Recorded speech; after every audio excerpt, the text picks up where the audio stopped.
There's this lake my brother and I used to visit for fishing trips. We'd use live bait, usually crickets or worms, and we'd catch tons of bluegill. Those early trips are some of my favorite memories, and the reason I still love fishing today. The lake was never crowded, even though it was well stocked. Most locals said it was too far out, and you had to hike through the woods to reach it. For us, that was part of the fun.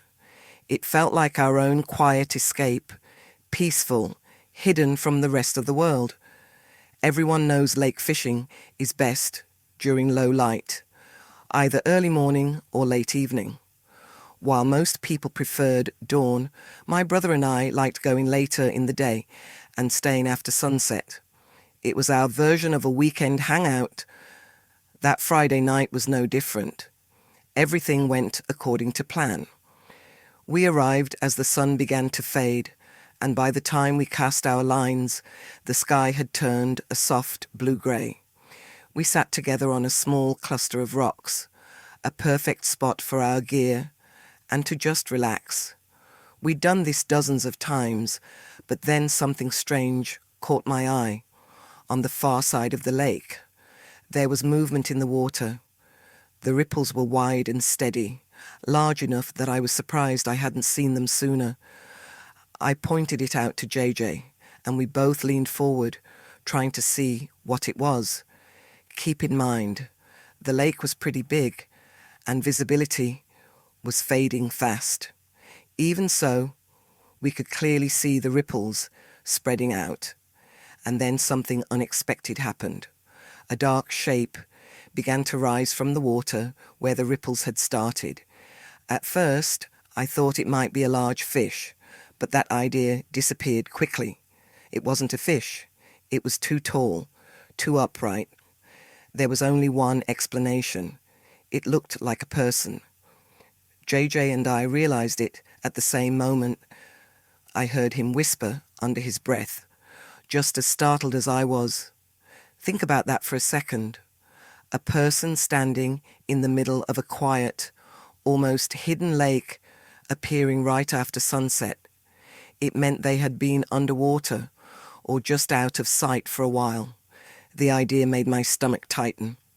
I felt uneasy and wanted to head back, but JJ said we'd just arrived and that whoever it was seemed too far away to matter. He wasn't wrong. So we stayed. We sat in silence, watching. The person across the lake moved slowly, back and forth, almost rhythmically.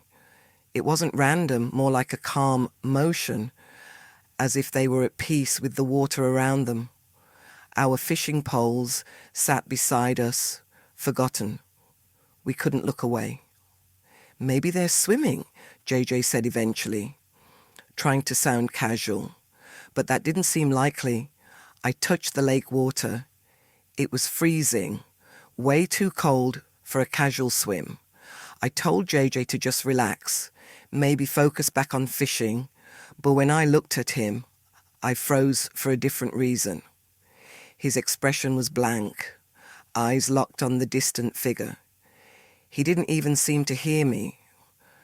I called his name a few times before he blinked, shook his head slightly, and apologized with a nervous laugh. He picked up his pole again, but neither of us really cared about fishing anymore. A few more minutes passed.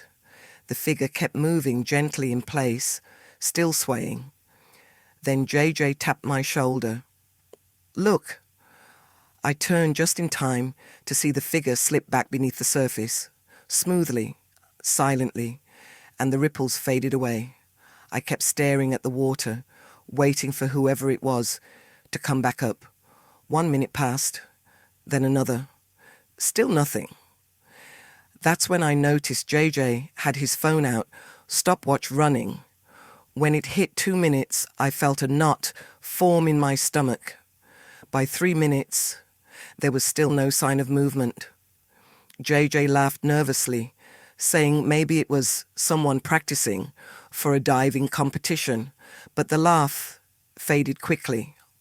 Who would train in the dark, in freezing water, miles away from anyone. I started gathering our things, telling him we should head out. He didn't agree right away. He wanted to see how long this person could stay underwater. I told him fine, but I kept packing anyway, that uneasy feeling climbing up the back of my neck.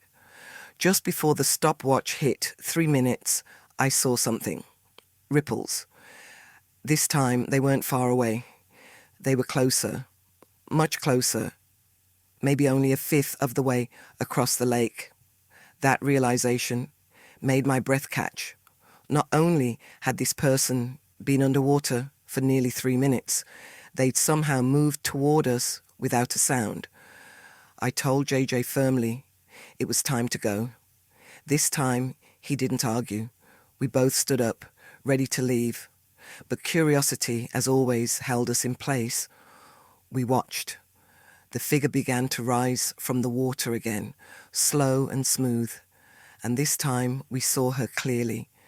It wasn't a man, as I'd assumed. It was a woman. She had long brown hair and wore what looked like a dark green swimsuit. The water rolled off her shoulders like glass. And one more detail stuck in my mind. She was beautiful, in a quiet, haunting way.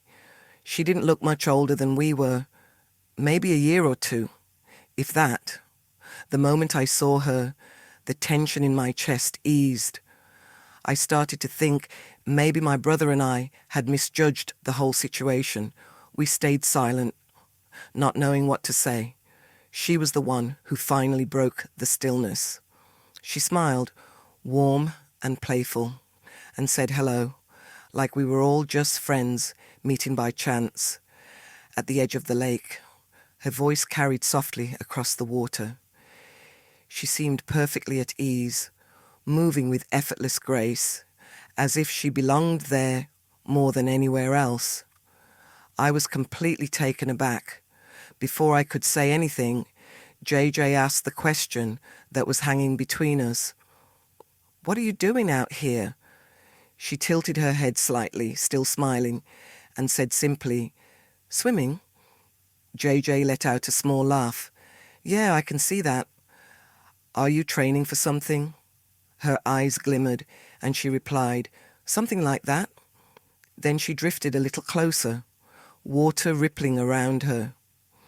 Without hesitation, she asked if we wanted to join her. I couldn't help but laugh in disbelief. "You're kidding, right?